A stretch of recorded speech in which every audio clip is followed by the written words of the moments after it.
de ser un simple experimento artístico.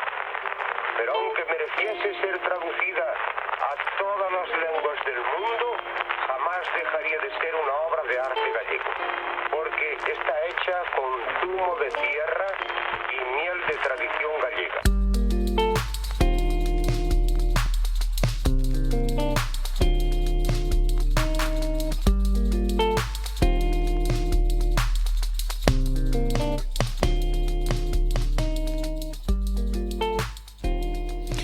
Moi boas e benvidos ao Estrelados na Estratosfera, o programa para todos os aboiados e aboiadas como nós. Dende novo na órbita do Monte da Zapateira e de novo desde Quack FM no 103.4 da frecuencia modulada. E, como sempre, ao meu lado, o filólogo desta viaxe sen rumbo, o meu compañeiro Víctor. Moi boas, Iván, un placer estar de volta con noso biólogo desta viaxe. Segundo programa nesta nosa nova casa. Vexo que cada vez estás máis cómodo manejando todo desde a mesa. En breves creo que imos dar o salto a facer eses programas dos que falamos. Programazos, diría eu. Bueno, cómodo porque diste, Bueno, non adiantes cousas e imos paso a paso, empezando por este programa. Desta volta escolliches ti o tema, así que che parece se introduces un pouquiño? Bueno, eu digo que estás cómodo porque che vexo. Despois, se sabes ocultalo, xa é outra cousa. Pero bueno, tes razón, hai que estar ao que hai que estar. E hoxe volvemos a falar de algo que nos gusta moito, que é a nosa generación, os millennials, os problemas que estamos a afrontar desde hai anos, como son a vivenda, a estabilidade laboral, digamos un pouco encontrar o noso lugar neste mundo. Ademais, tentaremos entender esas voces que nos etiquetan como a generación de cristal ou que falan de que non nos esforzamos. E tamén tentaremos dar unha resposta a ese discurso. Temos moito do que falar, non? Arrancamos xa? Creo que sí, Pois adiante.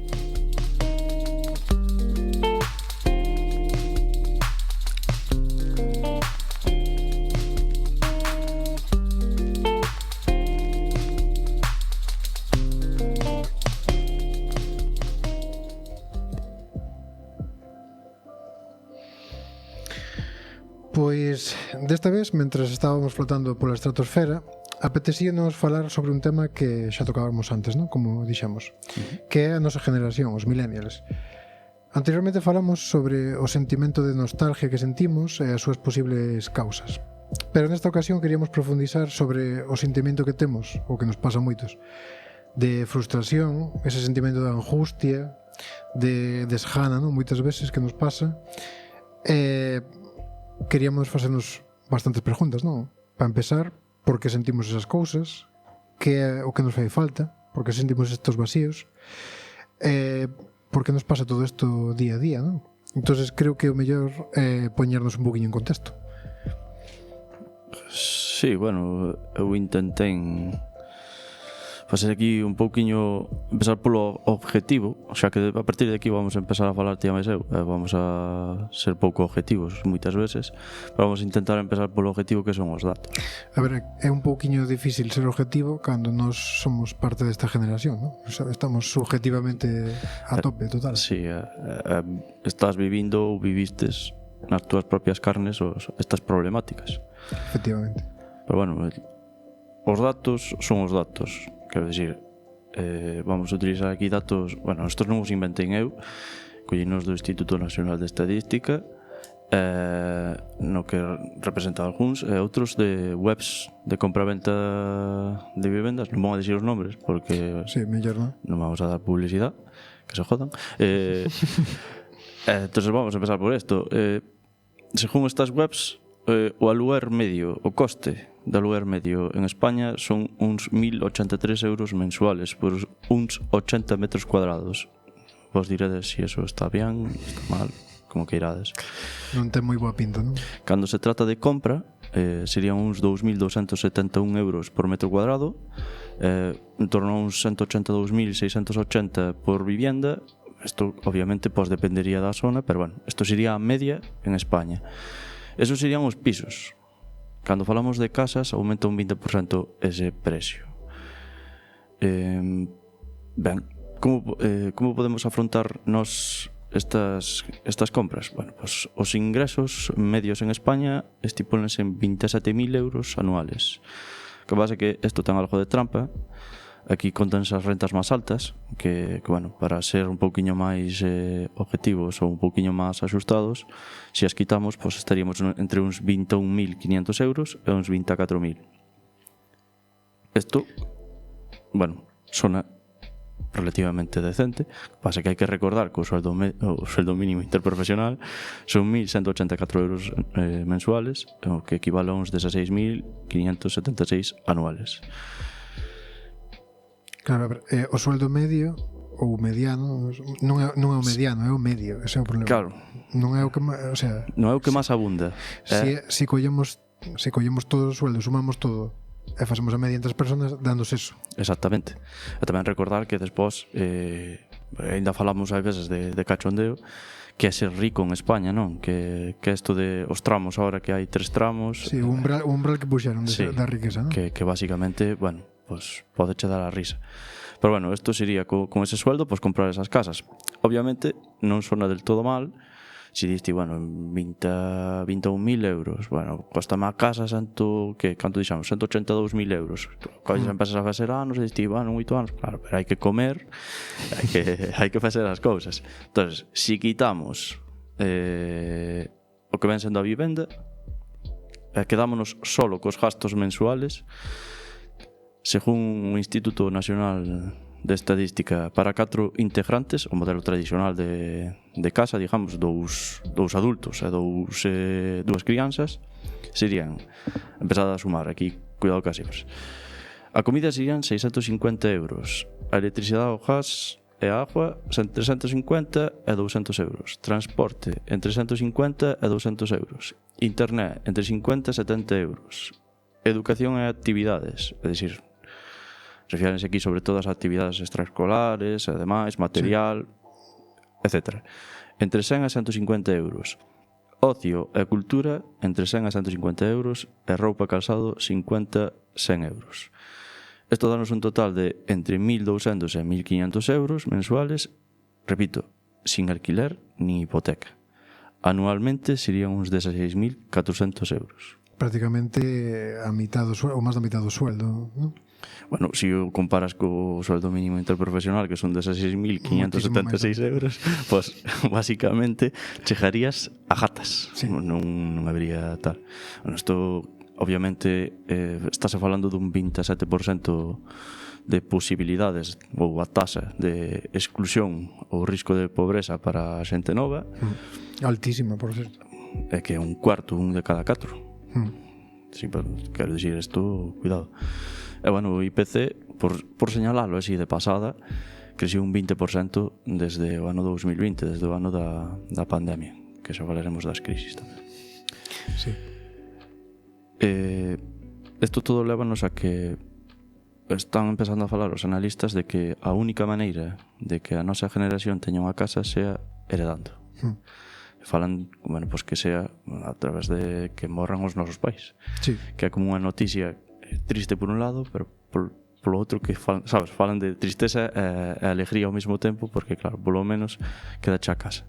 Que se me permites un inciso, o rollo é que, o sea, todas as cousas, todo o cóctel do que estás falando, non? Destas do sueldo e tal e cual, fan que nós non podemos, bueno, comprar pisos tan facilmente, non? Ese é o rollo. E tamén provoca, por exemplo, non sei se vas comentar, o de que queremos emanciparnos, pero tampouco podemos con facilidade.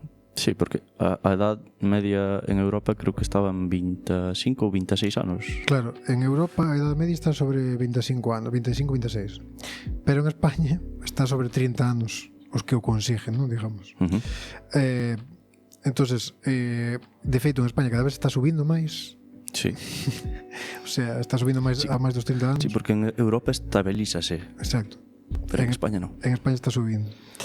Entonces, unha das causas, non sei se vas mentar ti, me estou adelantando, pero unha das causas principales é, digamos que o din que é porque non hai suficientes pisos, eso punto 1. Non hai suficientes pisos de alquiler asequible, me refiero.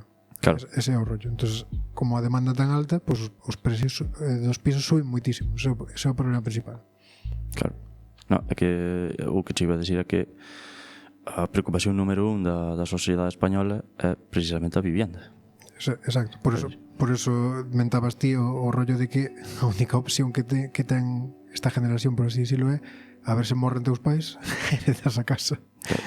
É que está moi ben que digas o de que non hai suficientes pisos ou suficientes casas, porque a verdade é que estou lendo cifras de construción e de venta. Bueno, de construción obviamente non son moi altas. As ventas, bueno, parece ser que se manteñen dentro do que cabe. Non son, quero dicir, non son nin boas nin malas. Están falando de que se está recuperando un pouquiño o ritmo que había no 2008. Que bueno, quero dicir. Pero quen compra esas casas? Claro, que ese é outro tema. Ese é o problema, que o 81% desas ventas son a personas ou empresas que xa tiñan. Exacto. Entonces estamos ou a empresarios ou a grandes tenientes. Sí, vamos a deixarlo así. Sí, é que ao final estáse acumulando capital e os recursos para volverlos a alquilar outra vez. Exacto. É como tes 50.000 pisos, pois ti estás dando a oferta e polo tanto marcando o precio. Exactamente. Está o mítico este vídeo de Barcelona, a xente va sendo cola para ver un piso, que ao final era un zulo. Sí, porque tampouco hai outra opción. Sí, además porque ao mellor pois valeche 100 euros menos ao mes e resulta que con eses 100 euros ao mellor pois podes comer, e se non... Pois, claro, a ver, a demanda tan grande dos pisos de alquiler, non? Porque a incertidumbre que teñen os millennials fai que, bueno, non penses ni de coña en comprar un piso, porque como tampouco tes estabilidade laboral, por así dicilo, non? Digamos. Efectivamente. Non é como, vou comprar un piso aquí porque realmente vou vivir aquí 30 anos porque o meu traballo xa estou aquí e tal. Non. Hai moita volatilidade nos traballos, entón dis ti, hostia, vale, compro un piso aquí e se mañán teño que largarme para Barcelona ou se mañán teño que largarme para Ámsterdam. Entonces, o que prefieren é, bueno, pues, mellor de alquiler por si acaso. Isto recórdame a un, bueno, mellor de alquilar, quero dicir, mellor de alquilar tamén porque é o precio que te podes permitir, digamos. Porque tamén a venta é imposible. Pero isto recórdame, non me acordo agora do nombre, pero era como había unha vista pública en Estados Unidos. Un empresario preguntábanlle, porque a súa empresa, vamos, subira como a espuma, e preguntábanlle cal era o seu método, e respondera a incertidumbre dos traballadores. Claro, como a xente non sabía, non tiña claro que iban a ter o traballo, daban o 100%. Claro. Queimábanse, daba igual, metías a outro no sitio. Obviamente, este é o modelo que está imperando en estes momentos. Claro, é máximo beneficio para a empresa sin pensar nas consecuencias dos traballadores, digamos. Claro, son de usar e tirar en estes momentos. Falsos autónomos, cosas así, por aí. O burning, non? Que lle chaman. Exacto. Metemos isto así, porque, bueno, tiña aquí anotado, si queres podemos falar un pouco deses vídeos que nos pasamos a veces por Instagram. Porque hai un vídeo que me encanta, é tremendo, que é unha señora, isto un anuncio, obviamente de pre-2008. Os precios das cousas. Sí, que hai unha señora pasando polos pasillos do día dicindo, el carro lleno y por menos de 30 euros. No, era do Lidl, creo que era. Me da igual. A mi Juan. Dijo porque é máis barato todavía, ¿vale? Sí, no, pero sabes que dis ti, que falamos moitas veces, que ahora por 30 euros non levas unha bolsa. Unha bolsa ou dúas, sí. Sí, bueno. Home, si colles como se di? Si colles alpiste para comer toda a semana, pois ao mellor dache. Ou un 2x1 ou cousas así, sabes? Pero como se che acaba o aceite, e adiós, descuadracho o mes, doe a man. Descuadracho o trimestre. No, pero está moi ben que dixeras aí da generación queimada, porque a verdad que fai pouco lín un libro no que se falaba desto bueno, eu denominei a xeración esgotada. Eu creo que eles falaban, porque era en inglés, burning out, ou como é, burnout. Sí, burnout, pode ser. Bueno, falaba que daba igual, que hai xente que triunfa, non sei, que ten unha vida relativamente estable, que ten uns ingresos ben, e sin embargo sinten como que non están facendo que non o lograron. Claro. É que o problema aí xa abrimos creo que outro melón, que é basicamente porque nunca nos sentimos contentos de todo, non? Eu lín, varios artículos e un deles dicía que hai un problema na nosa generación, que é que estamos como empresalizados, pero en todos os sentidos da puta vida. É dicir, creo que hai que remontarse un pouco a nosa educación, eso para pensar. O sea, como nos educaron a nós? Bueno, polo menos a min, creo que a gran maioría. É dicir, Sí. na cultura do esfuerzo, en principio, en canto ao estudio, para empezar. O sea, a ti de pequeno que che dixían é ti estudia, momiño, que cando acabas de estudiar pois vas ter un traballo de puta madre, tú irá ben, porque se non estudias vas vivir na mierda, vas vivir precario, tal. Sí. Entón ti dixastes, pois a currar, a estudiar, a sacar unha boa carreira, e entonces pois terei un bo traballo fijo e tal. En realidad, non. Sí, pero que o que chama a atención é que te estás, quero dicir, o proceso entendo, non? Pero cando ves que non se cumple, a tua cabeza debería de Claro, pero cando vistes que non se cumple? Cando tes 27 anos. Ti xa estás educado totalmente. O sea, ti acabas de facer a carreira con 26 anos. Entonces levas a hostia a realidad. E é cando te frustras totalmente. Pero ti pasaste toda a puta vida, desde 5 anos do parvulario, enseñándoche que ti estudia e consiga boas notas, que seguirás pa diante. Efectivamente fas eso, pasas de curso, aprobas, danche como premios, entre comillas, ¿no? En plan, sí, estás lo facendo ben. Pero pois no mundo real eso non sirve absolutamente para nada. Que é o rollo de estamos che prometendo un caramelo que era un bo traballo e estabilidade, un caramelo que non tes nin vas ter nunca. No, o peor é eso, que non o vas a ter. Porque non existe. Entonces un pouco, eu creo que aí psicológicamente é cando a xente, ou cando nos sentimos desganados ou frustrados ou bloqueados, porque vemos que todo o que nos enseñaron en realidad non sirve para nada. É dicir, enseñaronche que esforzándote ibas a conseguir estabilidade, é mentira. O mundo é máis inestable que nunca. O mundo, a economía, o traballo, etc. Sí, falaba Ken Robinson, que é un especialista en pedagogía, e dicía que tiñamos a desfachatez nas escolas de dicirlle aos nenos como funcionaba o mundo cando sendo lunes non sabías como iba a ser o viernes. Que era como, vale, pois eu estou dicindo isto, pero cacahuete para los monos. Sí, efectivamente. E ao final tamén eu creo que os millennials temos un problema, que estamos bombardeados, estamos criados por boomers ou sí, algúns generación X, ¿no? Pero bueno, a gran maioría boomers. Pero nascemos na nosa generación xa digital, redes sociales, etc. Entonces eu creo que nos chegan bombardeos por dous lados. Primeiro, o dos boomers, que che dicen que ti traballa, que conseguirás co traballo o que necesitas, porque eles programaronos para traballar realmente, o sea, non tiñan outras aspiracións que traballar, non tiñan outra cousa que traballar. E a vez está che bombardeando as redes sociales, a sociedade continuamente con tes que ser o puto mellor, tes que viaxar, tes que ver mundo, tes que disfrutar, porque senón aprender idiomas, tes que saber carpintería, tes que ao final é imposible. Claro, tes que facelo todo. Entón, o problema é que estamos nas mitades, estamos criados, creo que desde unha perspectiva xa obsoleta, porque o mundo xa non é así, como nos criaron, como era dos nosos pais, e a vez estamos nun mundo en continuo cambio e en continuos estímulos, sabes? Entonces temos que cumplir as directrices antiguas, que era ti compra un coche, ten un piso, e ten casa, te ten fillos, e a vez cumplir con todo o novo de ser o puto mellor,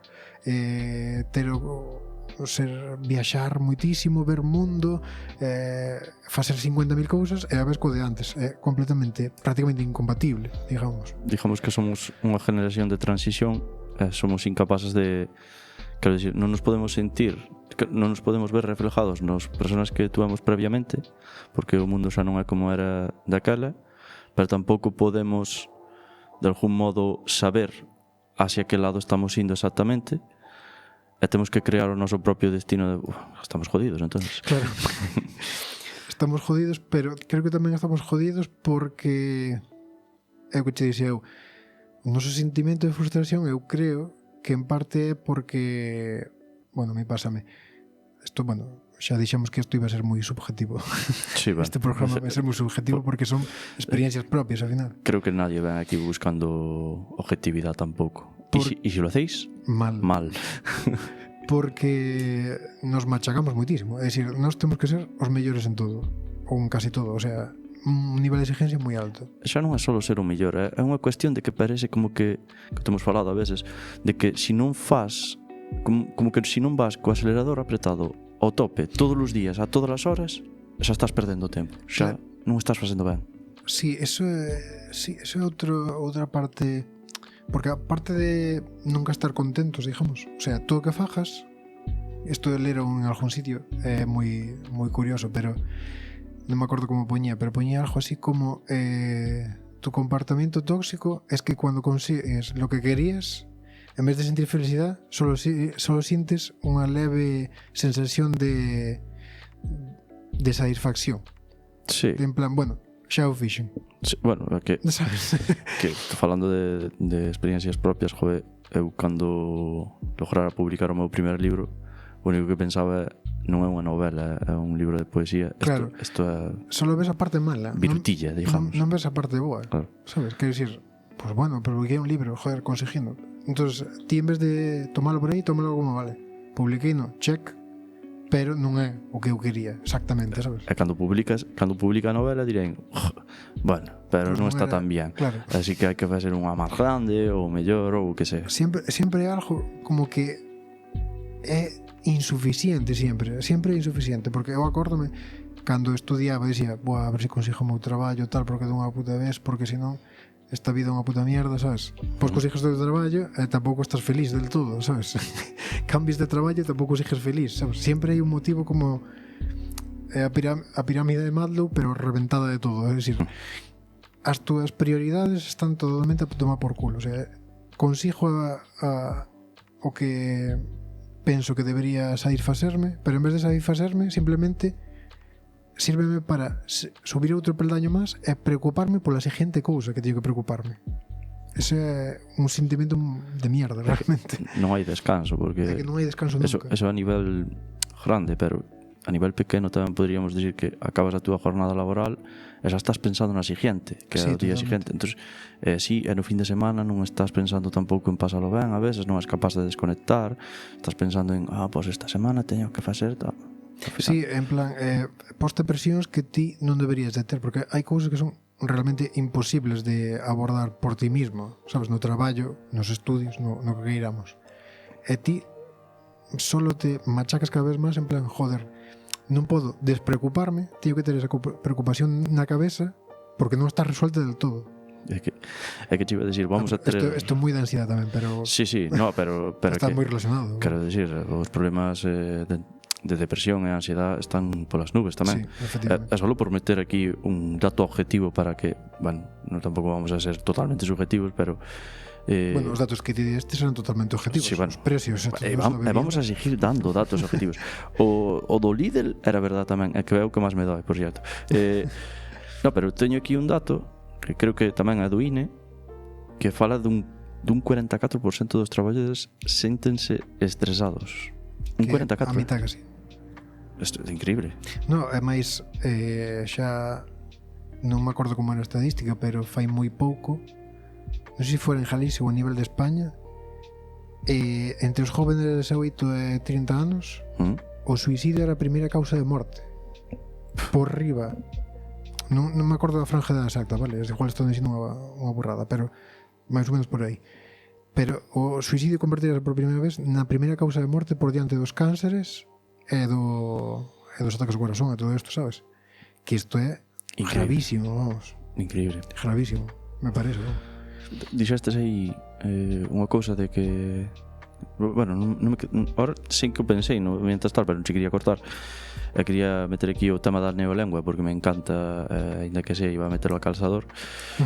Que é o tema dese de que da ambición, de que agora pues, parece que a xente nova non ten tanta ambición, ainda que dixestes ti que todo o contrario, que non paramos de pensar, pero hai términos que se están usando para, de algún modo, para blanquear. Que ainda che pasei hoxe un vídeo aí por Instagram sobre este tema, que eu teño aquí anotado dous.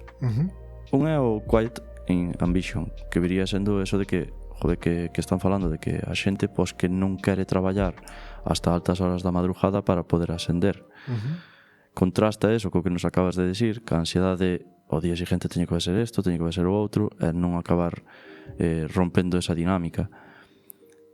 Pero visto desde fora, pois parece ser que a xente nova que non queremos progresar na vida porque non queremos estar atados a un escritorio 24 horas a semana, 24 horas ao día, 7 días a semana. Efectivamente. E chamaselle Quiet Ambition. Eu creo que isto é outro melón importante. O problema que temos nós, creo, en parte, en canto ao traballo, sabes? Tamén é que, digamos, tamén intentamos mezclar moitas cousas a vez. O sea, tens que ser moi bo no teu traballo, pero fora do teu traballo tamén tens que ter hobbies, aficións, movidas así, sabes? É que o tema dos hobbies, que che iba a dicir tamén, antes era unha válvula de escape, pero ahora xa... No, é como tamén tens que ser o puto mellor no resto do que fagas. É como tamén tiña que mentar a un filósofo francés en algún momento, isto xa o predixo Deleuze e Guattari, cando dixeron que o capitalismo é unha baba que se cola por todas as rendijas da nosa vida. Aí que lo lleváis, chicos. Cultura de la buena. Pero sí, porque a ver, eu creo que hai unha gran diferencia que as generacións anteriores, é que as generacións anteriores non tiñan esas necesidades, creo que tampouco ellas puxeron. O sea, estaba moi... Témolo falado que a xente de antes era traballa e punto, sabes? Eso está. Realmente non tiñan acceso, o sea, unha das características que temos nós é que temos acceso a todo tipo de información a cada hora. Somos a primeira generación digital, por así decirlo, ¿no? Entonces eso abrenos un mundo tan grande que a veces é inabarcable, ese é o problema. Sí, pero ao final eles disfrutaban, non? Dese momento, porque ti joder, non sei se che pasa, pero non te descubres a veces, estás vendo unha serie ou unha película no sofá da túa casa e de repente colles o móvil. Sí, porque é como que xa estás programado de siguiente estímulo, va, venga. Un pouco así. TikTok aquí. Pero aparte de eso, eles, claro, o mundo deles era, bueno, o traballo, en parte, ou nun pueblo, pois o pueblo, ir a traballar, volver para casa, estar ca tua muller, cos teus fillos, comer, sabes? Que, ao final, ten a súa parte de dureza, evidentemente, é innegable, pero ao final era máis simple. Digamos que ti o único que querías era que na túa casa a túa familia estuvera ben, que non lles pasara nada, que se criaran os teus fillos e xa está. Comprar unha casa e que todo forse ben, máis ou menos. Pero isto tamén non che parece, non sei, ao mellor están atando aquí cabos que non teñen nada que ver, pero é como ese dato que dicía que os matrimonios concertados son máis felices que os que son escollidos. Claro, é como que esa vida xa estás imposta, entón é como exacto. Que non teñe nada que ver, van a disfrutala. É algo negativo porque estánche coartando a libertad, en realidad, ¿no? Pero demasiada libertad abrúmache, porque é como de Netflix, vale, máis series que nunca, máis películas que nunca. Que coño vexo? Sí. Ese momento cando acabas a serie e ti e a túa parexa vos mirades os ollos e decides, e agora que? Sí, é que antes é como... Estás en mi lista, que estás unha pila de cousas en mi lista. É que hai tantas cousas que non sabes por onde empezar, sabes? Dixo, é que xa non sei, porque igual o empezo a ver e non me gusta. Pero que máis dá? Podes, quero dicir, precisamente por eso, non, que podes paralo en calquer momento. Claro, pero sin embargo non, é como vamos perder o tempo, volvemos ao mismo, claro, que parece que ten que estar o tempo tasado. Si empezo esta serie, non me gusta, mierda, xa perdi o tempo, joder, entonces xa... E eso tamén perdeste o tempo buscando a decisión. Isto é moi, o de pérdida de tempo é algo moi curioso, porque pasa moitas veces, teño falado con amigos tamén, rollo, ou amigas, bueno, o que sea, ¿no? E dime, no, fun hasta o pueblo e tal, sinto que estou, sabes, no pueblo, imagínate, non había nada que facer, joder, é que sinto que están perdendo o tempo, tal, porque despois hai outra xente que vexo que está de viaxe ou está de non sei que, sabes? Estamos tan sobreestimulados que, joder, o veciño está en Ámsterdam e eu estou aquí no pueblo, sabes? Jesús, tes unha playa a 20 metros da casa. Claro, Tírate a tirar. o rollo, pero que igual non fai falta ir á playa, igual tamén o que necesitas é estar tirado na puta casa rascando as pelotas, sabes? Igual necesitas eso tamén, sabes? Pero que a túa cabeza non para e volvemos ao Ese é o mismo, problema. a pescadilla esa que se morde agora. Que non sei se... É con moitísima xente que fala, o sea, amigos que están de ansiedade hasta arriba, como moitos estamos, que che din joder, que esta semana estuve a tope no traballo e tal, tirándose dos pelos e tal. E eu dixerlle, bueno, pues igual o que necesitas é estar tranquilo na casa, tal, poñerte unha serie, poñerte un libro ou algo, e collía e iba de festa a Valencia, imagínate, un fin de semana. Sabes? Non ten sentido, o sea, estás facendo totalmente o contrario o que debes facer, sabes? Pero estamos programados para eso, tío, ese é o problema. Porque se non faz eso, como que te quedas atrás. Os demais están disfrutando, eu non. Pois igual disfrutar non é solo ver non sei cantos sitios do mundo, sabes? Tamén é quedar na casa, disfrutar coa tua familia, disfrutar coa tua xente, ler un libro, eso tamén é disfrutar das cousas. Que ese tampouco, eu non o tiña, non anotei en ningún sitio aquí dos meus apuntes, pero a presión nas redes sociales, clarísimamente, está nos reventando o sistema. Sí, eso é un pouco que che dixía antes, estamos presionados polo actual e pola educación do pasado, entonces non sabes que cojones facer.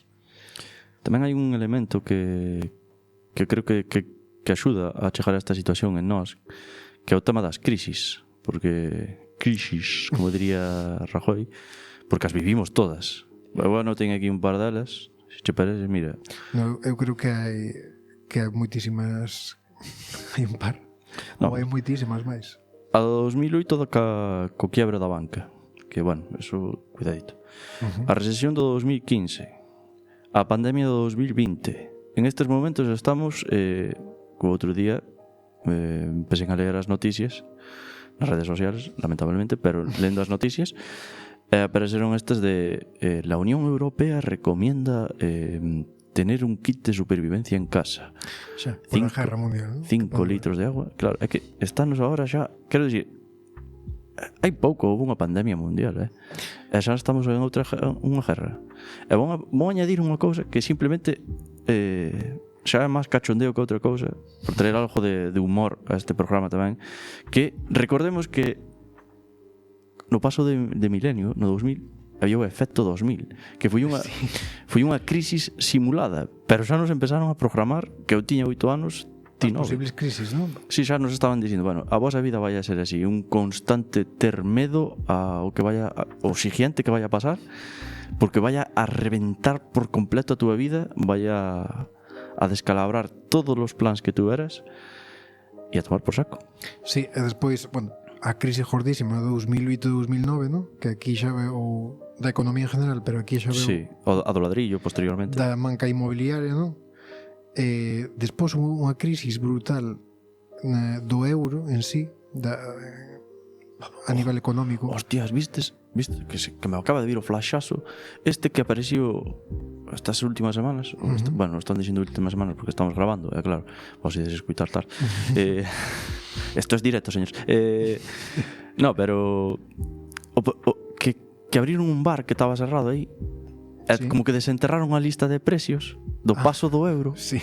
E foron a preguntarlle ahora a xente da hostelería e dixenlle, con el coste al público que había en ese momento, no cubrimos ni los gastos ahora. No, é imposible. Que ese é outro tema, a inflación tan brutal que, bueno, que estamos vivindo, a subida de precios. Milei lo solucionará. Pois a crisis do euro 2013 foi gordísima, e pois é o que dixías ti, depois desa crisis, que xa para remontar esa crisis foi brutal, veo a crisis do COVID mezclada co que supón unha pandemia mundial, sabes? E agora, bueno, as situacións actuales de posibles guerras, etcétera, etcétera. Entón a xente da nosa generación está totalmente angustiada, porque en plan, é que non podemos facer plans porque non sei que puto coño vai pasar mañán, sabes? Pero a culpa de ter ansiedade é culpa túa, Iván. Pero fíjate que totalmente. Fíjate que todo isto que estamos contando naquel momento provocara unhas tasas de desempleo do 26% en España. O sea, ojo, cuidado. Na juventud creo que que... na juventud era un 50%, a mitad. Aí estamos. A mitad, A mitad da población. Entonces, todas estas crisis tamén provocaron que desde 2008 as posteriores, non? Os salarios medios deixaran de incrementarse ca mesma intensidade que se viña aumentando antes daquela crisis de 2008, non? Un efecto que ao final foi pasando a todas as generacións e a todos os niveles educativos, evidentemente, pero claro, a xente máis joven daquele momento afectoulle máis. Que non, porque además non é solo que a subida dos sueldos se parara, é que ainda por encima ese 50% de paro na xente nova fixo que entraran máis tarde aos traballos, o cal fixo que o seu currículum fora peor, efectivamente, menos experiencia, o cal leva a ter un sueldo menor cando arrancas. Exactamente, o sea, tes partes con desventaxa xa, porque ti, Exacto, en vez de empezar a traballar cando deberías ou a que deberías, xa empezas máis tarde, co cal, para que crees o teu sueldo, xa vas tarde, digamos. Exacto. Ao final, para volver a ter eses ingresos que se estipulaba como normales a túa edad, esto típico de a tales años tienes que tener tanto en el banco. Exacto. Pues para chegar a eso, pues obviamente con un solo traballo non das. Non das. Porque ese sueldo non... Pois a isto xuntámoslle o tema da escasez de vivienda, ¿no? Que dixíamos antes. Entonces, a nosa generación síntese afogada a hora de, bueno, chegar a fin de mes, comprar un piso, que é prácticamente imposible, ou poder pagar o piso, ¿no? Salía que aquí salía que 4 de cada 10 inquilinos dedican máis do 40% das súas rentas para pagar o alquiler. Exacto. O sea, solo 40% para pagar o alquiler, sin contar o que dixaste ti antes. Eso lévame a outro término da neolengua, que é o co-living, que é o meu favorito, que é que din que basicamente bueno, pois que agora está de moda que a xente nova viva cos seus amigos, que ao mellor non son amigos, son personas que por circunstancias da vida se dá que necesitan vivir no mesmo sitio que ti. Claro, ao final, isto xa é tema, podemos abrir o melón de tema medios, de como blanquean a situación, ¿no? Pero co living están blanqueando a situación de ter que compartir o piso porque ti a solas non das. Efectivamente. Non é que este de moda, é que non lles queda máis cojones que facer eso. Que acabo de acordar da noticia que che pasei esta semana por redes, que era de la juventud se resiste a comprar. Se resiste, sí. Que era como que facían un meme, despois un tipo agarrando a outro dicindo no, xa levas 3 esta semana, non sei que, non compres tanto. No, que te resistas, é que non podes. Totalmente. Pero bueno, metemos outro nombriño así. Para xente que pense que isto, pues este é outro tema, ¿no? O de que isto en todas partes igual e tal, noutras capitales europeas non pasa tal cousa, o sea, non pasa como aquí, digamos. Bueno, hai varios estudios e tal, e vese que canto maior é o tamaño do parque de alquiler, digamos, obviamente, a maior cantidad de oferta, o precio baixa. Evidentemente o precio non baixa e a xente pode, pues digamos, vivir por sí misma. Que isto sobre todo pasa nos países do norte. Sí. E tamén hai outro elemento nos países do norte que creo que pode ser canto menos estudiado, que é a vivienda pública. Sí, o precio medio, por cierto, por ejemplo, en Madrid, que habrá unha ciudad moi grande, ¿no? Non como aquí, pero o precio medio de Madrid está máis alto que Berlín, Lisboa, Bruselas, o sea, non é que a historia non só é o precio do alquiler que estea máis alto, é que hai que entender que o sueldo é Roma, por cierto, que é sorprendente. Sí, pero aquí o conto é que hai que entender todo. O precio está máis alto do alquiler, os comestibles máis ou menos están ao mesmo precio, pero o sueldo é moito máis baixo. Efectivamente. Entonces é que esta é a sábana, a mítica imagen da sábana. Si tapa o cuello, saltas hechos pés. Exacto. Pero estamos falando de comer e de estar debaixo dun teito. Hoxe en día, además, bueno, cando hubo estas crisis tan grandes, evidentemente había unha tasa de desempleo brutal. Hoxe en día fuise recuperando a tasa de desempleo, o sea, hai máis empleos que antes, evidentemente, pero este factor non parece ser determinante, digamos, para conseguir unha vivienda. porque é o que estamos explicando, non che dá igualmente. O sea, hai xente que ten traballo tal e cual, pero non consigue emanciparse por si solo e sigue vivendo cos pais, realmente. Ou facendo co-living. Ou facendo co-living, que era compartir piso de toda a vida, como Efectivamente. cando estudiabas. Pero ahora es co-living, que es bien. Pois, se queres, Víctor, vamos a abrir o melón de outra cousa moi importante, que é, bueno, a discusión que hai entre que temos moito vicio, ¿no? Que é a lógica. Sí. Que xa explicamos, ¿no? Vamos, digamos que a parte final do programa donde nos vamos a despachar subjetivamente bien. Estrelados na estratosfera, un podcast pos abollados como nós. A nosa primeira cuña é el bien. Vale, pois claro, é o que comentaba, non? Que, bueno, hai unha guerra entre os boomers generación X e os millennials de que vos tes moito vicio, entonces claro, por eso non podes comprar piso e nada, porque malgastades os cartos. Os millennials, eu tamén poñería aí xa a generación Z. Sí. Bueno, a ver, a generación Z xa ainda non lle dou moito para, digamos, para poder ter un piso, ¿no? Estas ainda son bastante jóvenes, digamos, pero xa sabemos que as generacións, pois, non son fechas estancas, sino que, bueno, sí, son un pouco fluidas, algúns que xa están traballando e seguramente siguen vivindo cos seus pais ou facendo co-living, repetimos.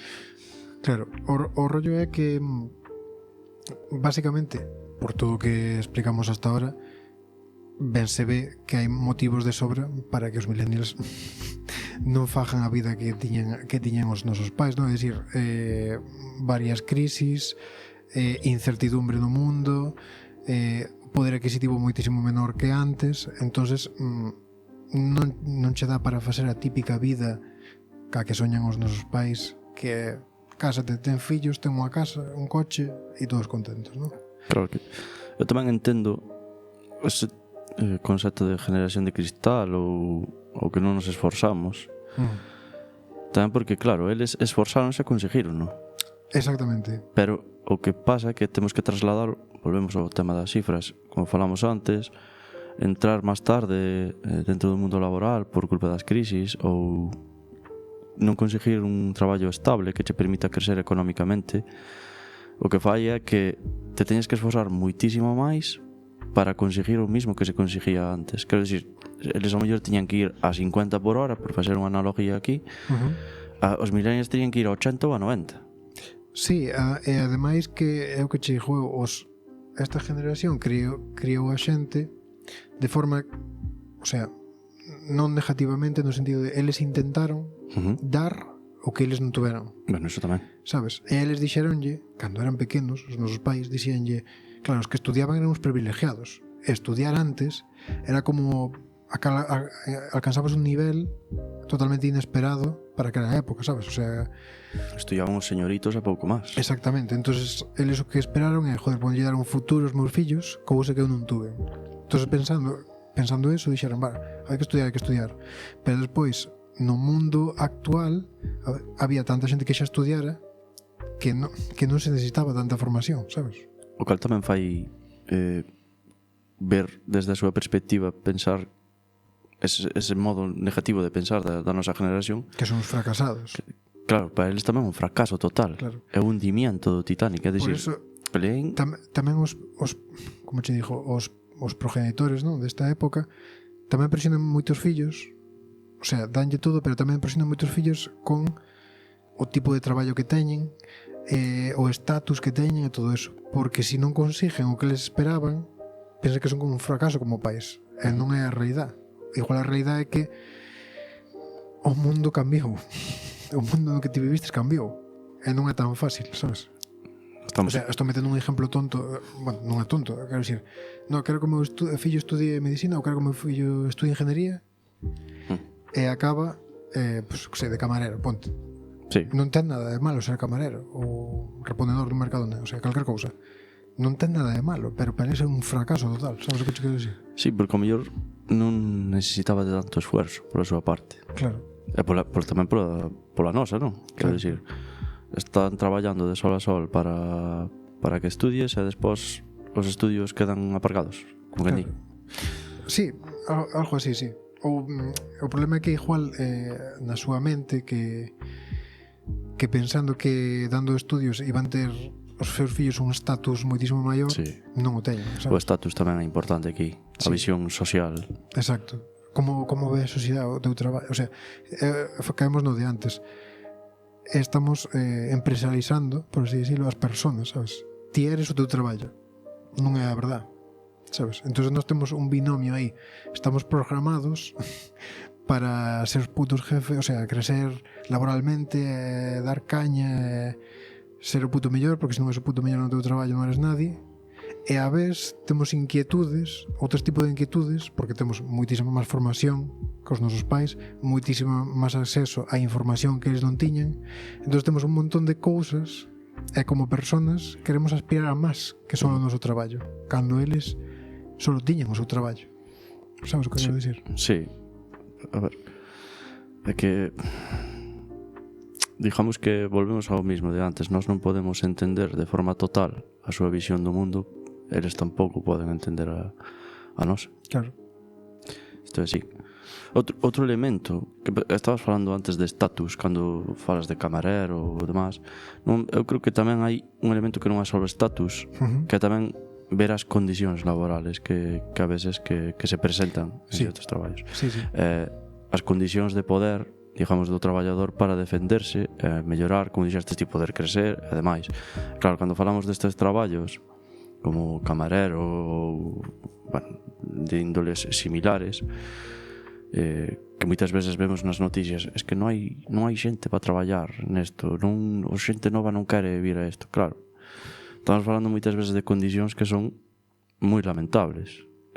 Eu xa escribí un artículo unha vez que traballei de camarero. Eu cheguei a traballar 16 horas en un día, estar asegurado solo media jornada e cobrar menos do sueldo mínimo interprofesional. Claro. E eu entendo que tamén xa non é unha cuestión de status, sino de ver vai a poder progresar aquí o meu fillo, vai a poder tirar para diante, vai a poder ter unha vida digna a disfrutar. Claro. Ese é outro punto moi interesante, porque ao final, claro, como que generación X, boomers e tal, digamos, estas generacións como que ven moi negativamente os millennials polo rollo de, digamos, que están sempre frustrados, amargados, non sei que, non sei canto, sabes, non? Un pouco esta parte. Pero en realidad a nosa generación ten cousas moi boas, como por exemplo, é das primeiras que están intentando mellorar, o sea, luchar un pouco polos seus dereitos, pola igualdade, polo feminismo, non? Digamos. Sí. Que antes, o sea, non quero dicir que antes, o sea, o feminismo empezou fai moitos anos, non? O voto das mulleres e todo eso, non? Digamos, non descubrimos a pólvora, pero seguimos usando. Pero digamos que queremos totalmente generalizalo, porque sí que é verdade, na época dos nosos pais pues, había moitísimo máis desigualdade e os dereitos laborales eran prácticamente inexistentes, digamos. E agora estamos como sociedade moitísimo máis conscienciados con eso, sabes? Entonces creo que é unha parte interesante da nosa generación. Non creo que sea todo negativo. No, a ver, estamos intentando ver ahora un pouco que xa me rachou un pouco o sistema, porque eu viña aquí encabronado e dicindo tal, e agora vexo, digo, hostias, pues eles tamén lo pasan mal. non viñamos xa con intención de tal. Eu tamén vin un elemento intentando poñerme nesa mente de pues pensar, esta xente non fai o que ten que ser, esta xente non traballa o que ten que traballar. Eso é un pensamento moi generalizado, non? Eu vino tamén desde un pouco o status, digamos, a visibilidade mellor. É que se te fijas moitas veces as cousas máis visibles é xente que alcanza a fama de modos un poquito, digamos, a palabra é a viralidade actual, non? Sí. Que te faz famoso por un vídeo, digamos, a toda costa, sí. Calquer cousa vale. Claro, hai xente que se fixo famosa que antes eran os tontiños do pueblo, por así dicilo, e diste, joder, esta xente está ganando moita pasta a base de facer esta tontería.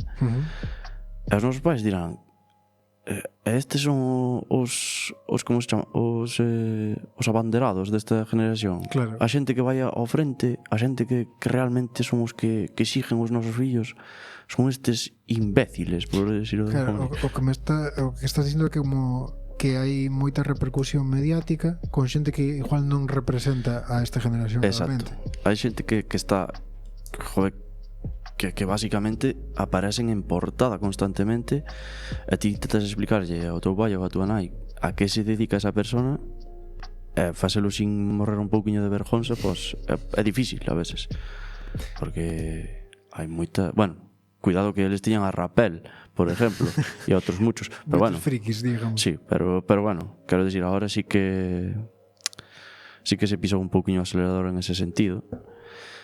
E bueno, eu tamén entendo que é jodido ver eso. Sí, a ver, eso é máis ben unha reacción visceral, digamos, ¿no? Pero sí, eles poden tomar eso como unha representación da sociedade, pero realmente creo que a gran maioría dos millennials pois é xente máis ou menos traballadora que intenta salir adiante, pero al final no. Claro. E que ao final é ese o problema, é a negación de salir adiante, que ao final frustra a ambas partes, non? Eu puxen dúas cousas aquí para concluir. Vale, pois se che parece, vamos xa a parte final do programa, entón. Sí. Perdidos no espazo e nas ondas dende 2024, estrelados na estratosfera no 103.4 de Quack FM. Nada, pois eu trouxen aquí dous elementos que creo que teñen que ver xa non cos boomers, é dicir, cas generacións que nos criaron, sino con nós mismos, para entender un pouquiño por que surgen estas cousas. É un é o fascismo. Fascismo del bueno. Non podo enseñar aquí o meu libro que me encanta, que titula Fascismo directamente, Anatomía del fascismo, un librazo, por certo. Eu creo que o que estuvemos falando aquí, a frustración, a incapacidade de salir adiante, ao final acaba levando a reaccións viscerales. Non sei que non crees que eso é o que acaba levando a esta oleada de trumpismo, mileis, pero de momento Abascal aquí que non está triunfando tanto, pero ten máis cara de moro que Dios, sin ofender ao colectivo, perdón, ao colectivo tal, pero sí. Que crees ti de eso? Que opinas ti de esto? A ver, sí, eu creo que a xente está bueno, os políticos en general interéselle que a xente non se poña de acordo, ¿no? Que se odie entre eles, sí. En parte. Que maior maneira de dividir tamén entre generacións, ¿no? En plan, a xente joven ou esta generación son uns gilipollas ou claro, son uns generación de cristal. Bueno, pero, e non somos os vos. Pero que quen vota a extrema dereita en estes momentos son os millennials. É verdad, isto é un punto moi importante. É a generación Z. Son os que están trajando argumento, digamos. Exacto, eu por eso te digo, non crees que ese argumento estáse trajando ante a frustración de non poder avanzar, non ver un futuro, claro, que futuro che vai a dar Trump lanzando bombas? Claro, pero ao final como os políticos son ineficaces, a xente agarra o populismo. Di todo o que hubo hasta ahora non funcionou. Entonces, pues vamos a probar así, rachando con todo, ¿no? Porque hai un siglo funcionou o fascismo. No, pero a xente non estudia historia, que é unha cousa moi mítica que se di. Sí, bueno, cando ves... que non estudian historia están coordenadas a repetirla, ¿no? Pues eso. Cando ves os que dibujan as esvásticas por aí, que teñen que dibujar 7 pa que salgan a ben, cuidado. Pois tamén, así como modo de conclusión, a nós todas as cousas estas das ansiedades, o sentimento que temos acaba provocando fatiga que sentimos por varios motivos. Fatiga económica, porque sentímonos afogados, ¿no?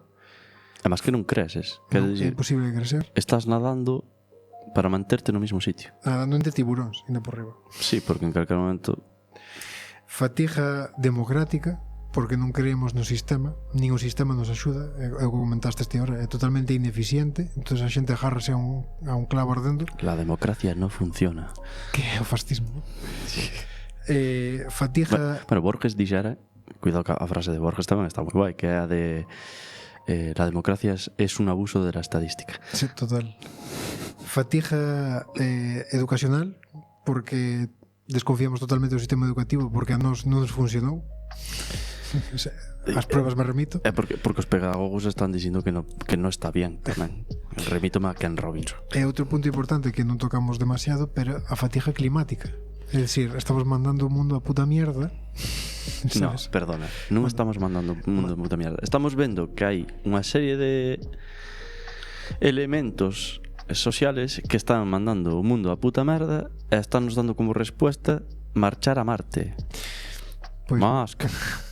Pois bueno, así para ir acabando, porque xa temos pouco tempo. Temos pouco tempo. Sí, en resumen, bueno, o resumen é que igual ao nivel de exigencia que ten sobre nós ten que cambiar, e igual esas metas que nos poñemos de ter fillos, non sei que, non sei canto, deberían reubicarse ou volver a darlle un vistazo, ¿no? Digamos. A ver, eu creo que aquí hai que pararse. O como é? Mindfulness, non é? Sí, hai que meditar. pararse. Non vayades hallados, que era un dos temas que creo que me quedaba por aquí, que, bueno, vou soltar así. A resposta a hallados tamén é un pouco por verse tal, respostas sencillas a problemas complejos. Non vayades hallados. Paradevos un momento, falade ca xente, intentade entendervos cos vosos pais. Non saben como funciona o mundo ahora, pero saben de levar hostias a saber encaixalas, e eso é importante, que vos enseñen un pouquiño eso, a ver se o meu pericueu tamén, porque tampouco falo moito con nada. Pois nada, Víctor. Pero eso. Foi un placer compartir esta horiña contigo, e pa xente máis e mellor.